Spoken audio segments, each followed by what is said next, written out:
देखिए, आज हम लोग क्लास 10th के सामान्य हिंदी बोर्ड परीक्षा के लिए इम्पोर्टेंट कुछ टॉपिक देख लेते हैं, जो कि क्लास 10th का जो सिलेबस है, वो हर वर्ष के लिए बहुत ही इम्पोर्टेंट है, ना कि 2025 के लिए। यह क्लास 10th का संपूर्ण सिलेबस है। अगर आपने बहुत कुछ नहीं पढ़ा है क्लास 10th में, फिर भी आप हिंदी में अच्छे अंक प्राप्त करना चाहते हैं, तो एक बार इस प्रश्न पत्र को अवश्य देख लीजिएगा। जैसा कि हमने कहा कि यदि आप क्लास 10th में हिंदी में बहुत कुछ नहीं पढ़े हैं, तो कुछ इन प्रश्नों को ध्यान से देखिएगा। जैसे कि जीवन परिचय की बात करें तो देखिए, लेखक के जीवन परिचय में केवल 2 लोगों का याद कीजिए आप। 2 में से आप कन्फर्म है कि आपको 1 मिल जाएँगे, जो कि 5 मार्क का हो जाएगा।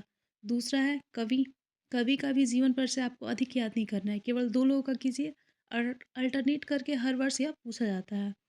तीसरा मेवाड़ मुकुट कभी चेंज होगा नहीं, ठीक है? तो यह 3 मार्क का पूछता है। गद्यांश पर आधारित प्रश्न पत्र, तो देखिए स्टार्टिंग के आपने केवल 2 अभ्यास पढ़ना है। केवल 2 अभ्यास से कन्फर्म है कि आपका 1 अभ्यास जो है मैच कर जाएगा। देखिए उससे 3 प्रश्न बनते हैं जो कि 6 मार्क के हैं, अर्थात 1 क्वेश्चन जो होगा वो 2 मार्क का होगा।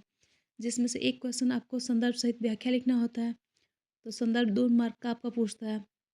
तो यदि आपने चैप्टर पढ़ा है तो बहुत अच्छी बात है, यदि नहीं पढ़ा है तो कोई दिक्कत नहीं है। अन्य 2 क्वेश्चन हैं, आप पैराग्राफ से देखकर उसे लिख सकता है। ठीक उसी प्रकार पद्यांश पर आधारित प्रश्न पत्र पूछे जाते हैं। ये भी 6 मार्क के होते हैं। ये तो कन्फर्म है कि हर वर्ष इतने मार्क का ही पूछा जाता है और हर वर्ष पूछा जाता है। तो आप पद्यांश से भी अधिक नहीं तो कम से कम 2 चैप्टर पढ़ लीजिए। 2 में से आपको 6 मार्क कन्फर्म है कि मिल जाएँगे। पहला जैसा कि हमने कहा कि संदर्भ, तो इसमें भी संदर्भ आप लिखिए। 2 क्वेश्चन अन्य जो हैं वह आपको उससे मिलेंगे। पैराग्राफ से आप पैराग्राफ ऊपर दिया रहेगा, नीचे से आप प्रश्न पढ़ के उसका आंसर देना होगा, तो वो भी आप कर सकते हैं।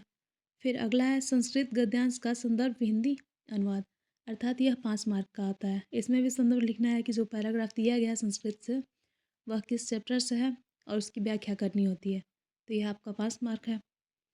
फिर पद्यांश से भी यही होता है कि पद्यांश में संदर्भ लिखना होता है। 2 दोहे दिए होंगे संस्कृत में, यह कह सकता है श्लोक, उसमें से 2 मार्क जो होगा वह संदर्भ के लिए होगा और 3 मार्क उस पर आधारित व्याख्या या फिर प्रश्न के लिए होंगे। फिर अगला है हमारा आवेदन पत्र। देखिए आवेदन पत्र हमारा 4 अंक का पूछता है और इसमें भी आपको बहुत कुछ नहीं पढ़ना है, केवल 2 आवेदन पत्र पढ़ने हैं। फिर अगला है हमारा निबंध। निबंध भी आपको बहुत अधिक नहीं पढ़ना है, 2 से 3 याद कर लीजिए, कन्फर्म है कि आपको 1 मिल जाएगा। तो ये तो हुआ हमारा सिलेबस। अब देखते हैं कि लेखक के जीवन परिचय में, कवि के जीवन परिचय में या फिर आवेदन पत्र या निबंध में हमें क्या पढ़ना है, तो इसे हम विस्तार से देखते हैं। तो बात करते हैं हम लेखक के जीवन परिचय की। तो देखिए लेखक के जीवन परिचय में हमें केवल 2 लोगों को याद करना है। पहले हो गए हमारे आचार्य रामचंद्र शुक्ल, जो कि जैसा कि हमने पहले ही कहा था कि 5 अंक में ये पूछा जाता है। दूसरे होंगे जयशंकर प्रसाद। देखिए दोनों लोगों को याद कीजिएगा, ऐसा नहीं केवल एक को याद कीजिएगा, दोनों लोगों को याद कीजिएगा। हर वर्ष अल्टरनेट करके ये पूछा जाता है। ये ना कि केवल 2025 के लिए, जबकि हर वर्ष यह अल्टरनेट करके पूछा जाता है। ठीक उसी प्रकार कवि का जीवन परिचय। कवि में आप सूरदास जी का जीवन परिचय और कृतियाँ याद कर लीजिए, तथा उसके साथ ही साथ तुलसीदास का। ध्यान रखिएगा दोनों लोगों को याद कीजिएगा, दोनों में से कंफर्म है कि आपको अल्टरनेट करके हर वर्ष आपको मिलता रहेगा, ना कि 2025 के लिए। 10 का सिलेबस ये है, अगर आपका सिलेबस चेंज होता है तो कुछ बदलाव हो सकता है, अन्यथा आपका बुक चेंज नहीं हो रहा है, सिलेबस चेंज नहीं हो रहा है, तो यह हमेशा के लिए है। फिर ठीक उसी प्रकार आवेदन पत्र है, निबंध है, तो आवेदन पत्र और निबंध को हम अगले पैराग्राफ में देखते हैं। फिलहाल में अभी देखते हैं रस। तो देखिए रस में हमें श्रृंगार रस, वियोग रस और हास्य रस पढ़ना है, जिसमें से 1 मार्क हमें मिलना है डेफिनेशन और उदाहरण के लिए। ठीक उसी प्रकार छंद, दोहा और सोरठा है, यह भी हमारा 1 मार्क का मिलता है। फिर अगला है हमारा अलंकार। तो अलंकार में हमें, अलंकार तो वैसे कई हैं लेकिन आपको मुख्यतः 2 पढ़ना है, यमक अलंकार और श्लेष अलंकार।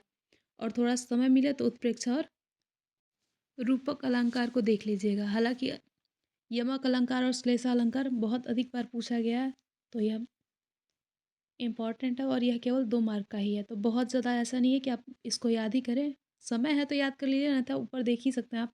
अंक आपके इतने से भी क्लियर, जो भी देखिए, जो भी आप याद कीजिए स्पष्ट रूप से कंफर्म रखिए कि हाँ आप जो भी लिख रहे हैं या जो भी याद किए हैं वो कंफर्म रूप से एक एक शब्द जो है वह सही है। फिर अगला होगा हमारा मेवाड़ मुकुट। जिसमें हमें महाराणा प्रताप की कहानी पढ़नी है और यह भी हमारा 3 मार्क का होगा। तो आप इसे भी देख लीजिएगा। अब बात करते हैं हम आवेदन पत्र और निबंध की। तो आवेदन पत्र में हमें कौन-कौन से आवेदन पत्र पढ़ने हैं तथा निबंध में हमें कौन-कौन से निबंध पढ़ने हैं। तो देखते हैं हम इन्हें। तो देखिए 2025 के लिए जो आवेदन पत्र होगा उसमें आप याद करेंगे विद्यालय के प्रधानाध्यापक के पास बीमारी के लिए छुट्टी। देखिए जिस प्रकार आप अपनी बीमारी के लिए छुट्टी लेंगे वैसे ही आप अपनी माँ के लिए, पिता के लिए छुट्टी ले सकते हैं। बस उसमें 2 से 3 लाइन परिवर्तन करना होगा। यदि आपको विद्यालय से संबंधित छुट्टी के लिए आवेदन पत्र चाहिए तो हमने इंग्लिश में और हिंदी में दोनों एक साथ कंबाइन करके डाला हुआ है। ठीक उसी प्रकार बिजली की समस्या के लिए बिजली विभाग को आवेदन पत्र। जैसा कि हमने कहा कि हमने इंग्लिश वाले में हिंदी और इंग्लिश दोनों कंबाइन करके डाला है, ठीक उसी प्रकार हमने बिजली से संबंधित भी जो जानकारियाँ हैं, जो आवेदन पत्र में हम लिख सकते हैं, उसे हमने पहले से ही वीडियो बना के रखा हुआ है, आप वहाँ पे जाके देख सकते हैं। अगला है हमारा निबंध, जो कि 7 मार्क का है। तो निबंध हमें कौन-सा याद करना है? तो देखिए केवल हमें 2 निबंध पढ़ना है। एक तो है विज्ञान वरदान या अभिशाप और दूसरा है पर्यावरण प्रदूषण की समस्या व समाधान।